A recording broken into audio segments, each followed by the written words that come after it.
அஸ்ஸலாமு அலைக்கும். வணக்கம் ஐபான் முல்லிஃபெஸ்டின் நேர்காண நிகழ்ச்சி. இன்றைய நிகழ்ச்சியிலே கலந்து சிறப்பிக்கின்றார் கௌரவ மதிப்புக்குரிய எங்களுடைய முன்னாள் பிரதேச சபையுடைய தவிசாளர் எஸ்எம் சுஃபியான் அவர்கள். இன்றைய நிகழ்ச்சியிலே அவருடைய நேர்காணலுக்காக செல்கின்றோம். அஸ்ஸலாமு அலைக்கும். வலைக்கும் ஸலாம் வரஹ்மத்துல்லாஹி வபரகாத்துஹு. இன்றைய நேர்காண நிகழ்ச்சியிலே உங்களுக்காக முதலாவது இதில் உங்களை ஒதுக்கியிருக்கின்றோம். இன்ஷா அல்லாஹ் உங்களுக்காக உங்களுடைய முதலாவது கேள்வியாக உங்களை பற்றி அறிமுகம் செய்ய முடியுமா? ஆமாம், முதலிலே இந்த வாய்ப்பை வழங்கியமைக்காக முல்லிஃபெஸ்ட் அவர்களுக்கு என்னுடைய பணிப்பாளர் ஹலீமா அவர்களுக்கு முதற்கண் நன்றிகளையும் வாழ்த்துக்களை தெரிவித்துக் கொண்டு, நான் கடந்த காலங்களிலே, அதாவது 2006ஆம் ஆண்டு தொடக்கம் இடம்பெற்ற உள்ளூராட்சி தேர்தல்களிலே போட்டியிட்டு அந்த சபையில் தம்பலகாம பிரதேச சபையினுடைய உறுப்பினராக தெரிவு செய்யப்பட்டது மாத்திரமல்ல, 2 தடவைகள் தவிசாளராகவும் தெரிவு செய்யப்பட்டு கடமையாற்றி வந்தது என்பதை இந்த தருணத்திலே ஞாபகப்படுத்திக் கொள்ள விரும்புகின்றேன். சரி, கௌரவ மதிப்புக்குரிய சுஃபியான் அவர்களே, உங்களுடைய வாழ்க்கை வரலாறு, அதாவது ஆரம்ப காலத்தில் கல்வி கற்றதிலிருந்து உங்களுடைய அரசியல் நோக்கம், அதாவது ஆரம்பத்தில் நீங்கள் எவ்வாறு இருந்தீர்கள், தற்போதைய நிலைமை எப்படி, உங்களை பற்றி சுருக்கமாக கூற முடியுமா?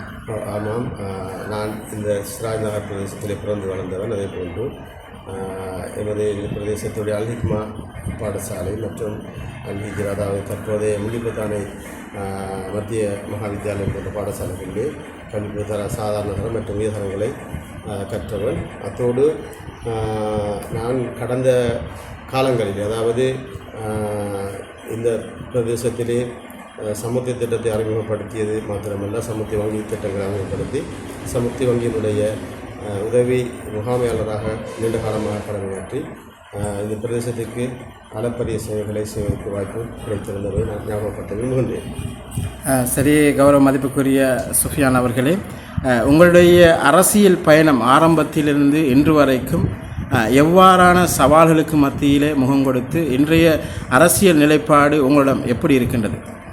உண்மையிலே நாங்கள் இந்த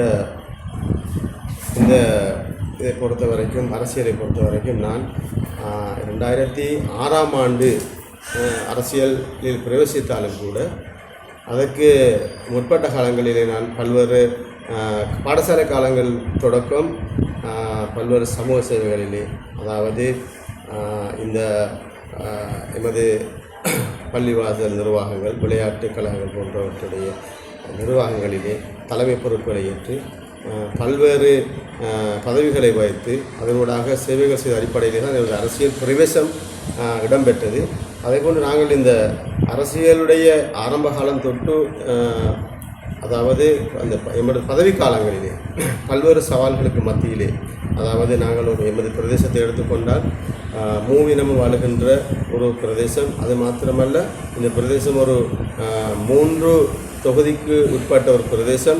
நான் ஏன் இதை கூறுகின்றேன் என்று சொன்னால், இந்த பிரதேசத்திலே ஒரு தவிசாளராக கடமையாற்றுவது அல்லது ஒரு பொது சேவையிலே கடமையாற்றுவது என்பது நாங்கள் ஏனைய சமூகங்களையும் திருப்திப்படுத்தக்கூடிய வகையிலே எங்களுடைய சேவைகள் இடம்பெற வேண்டும். அது மாத்திரமல்ல, எங்களுக்கும் அந்த எமது சமூகத்தையும் எமதுக்கு வாக்களித்த மக்களையும் திருப்திப்படுத்தக்கூடிய வகையிலும் எங்களுடைய சேவைகள் இடம்பெற வேண்டும். நான் அந்த வகையிலே நான் திருப்தி அடைகின்றேன். எமக்கு வாக்களித்த மக்கள் மாத்திரமல்ல, இந்த பிரதேசத்தில் இருக்கின்ற ஏனைய சமூகத்திற்கும் ஒரு சமமான சேவைகளை ஆற்றக்கூடிய வாய்ப்புகள் கிடைத்தமையிட்டு நான் உண்மையிலே மகிழ்ச்சி அடைகின்றேன். அது தருணங்களிலே, அதாவது நாங்கள் பல்வேறு அபிவிருத்தி திட்டங்களை நாங்கள் மேற்கொண்டிருந்தோம். அதாவது பிரதேச சபையினூடாக இந்த திட்டங்களை அமல்படுத்துகின்ற பொழுது அரசியல் ரீதியான பல்வேறு சவால்கள் அல்லது அதிகாரிகளுக்கு ஊடாக ஏற்படுகின்ற சவால்கள் அனைத்தையும் நாங்கள் எதிர்கொண்டு இந்த பிரதேசத்துக்கு சேவை ஆற்றுவது என்பது ஒரு கஷ்டமான அல்லது ஒரு சிரமமான விடயம். இதிலும் நாங்கள் அந்த அனைத்து சவால்களையும் நாங்கள் தாண்டி பல்வேறு திட்டங்களை இந்த பிரதேசத்திலே அமல்படுத்தி இருக்கின்றோம் என்பதை ஞாபகமூட்ட விரும்புகின்றேன். சரி, மதிப்புக்குரிய சுஃபியான் அவர்களே, நீங்கள் கடந்த காலங்களில் பல்வேறு சேவைகள், உதாரணமாக சொல்லப்போனால் தொழில் வாய்ப்புகள், அபிவிருத்திகள், விளையாட்டு மைதானங்கள், பல்வேறு சேவைகளை பிரதேசத்தில் திருகோணமலை மாவட்டத்தில் அரசு அதாவது பாராளுமன்ற உறுப்பினர்கள் செய்யாத சேவைகளை செய்ததாக மக்களிடமிருந்து இன்று தொற்று அன்று வரைக்கும் பல நல்ல அபிப்பிராயங்கள் இருக்கின்றன. இது சம்பந்தமான உங்களுடைய கருத்துக்களை கூற முடியும்? உண்மையிலே நான் இந்த அரசியலிலே மீண்டும் எமது சேவை தொடர்வதற்கு அந்த மக்கள் வைத்திருக்கின்ற நம்பிக்கை, அவர்கள் மீது கொண்டுள்ள நம்பிக்கை தான் காரணமாகும். என்னென்று சொன்னால், இந்த நாம் ஏற்கனவே குறிப்பிட்ட சவால்கள் சிரமங்களுக்கு மத்தியில் நாங்கள் பல வேலை திட்டங்கள், அதாவது வீதி அபிவிருத்திகளாக இருக்கட்டும், பாலங்கள் கல்வெட்டுகளாக இருக்கட்டும், அதே போன்று விளையாட்டு மைதானங்களும் நாங்கள் பல விளையாட்டு மைதானங்களை நிறுவியிருக்கின்றோம். உதாரணமாக கல்மெட்டியாவ பிரதேசத்தில் கூட ஒரு விளையாட்டு மைதானத்தை அமைத்து கொடுத்திருக்கின்றோம். அதே போன்று ஈச்சி நகரில் ஒரு விளையாட்டு மைதானத்தை அமைத்து கொடுத்திருக்கின்றோம். அதே போன்று இந்த சிராஜ் நகரிலும் இன்னும் அதாவது புதிய விளையாட்டு மைதானங்களை உருவாக்கியதோடு அந்த ஹமீதியா விளையாட்டு மைதானம் போன்ற பாரிய திட்டங்களை அமுல்படுத்தி இருக்கின்றோம். அதே போன்று ஏனைய பிரதேசங்களிலும் அந்த மைதானங்களுக்கு இயன்றளவு விளையாட்டு மைதானங்கள்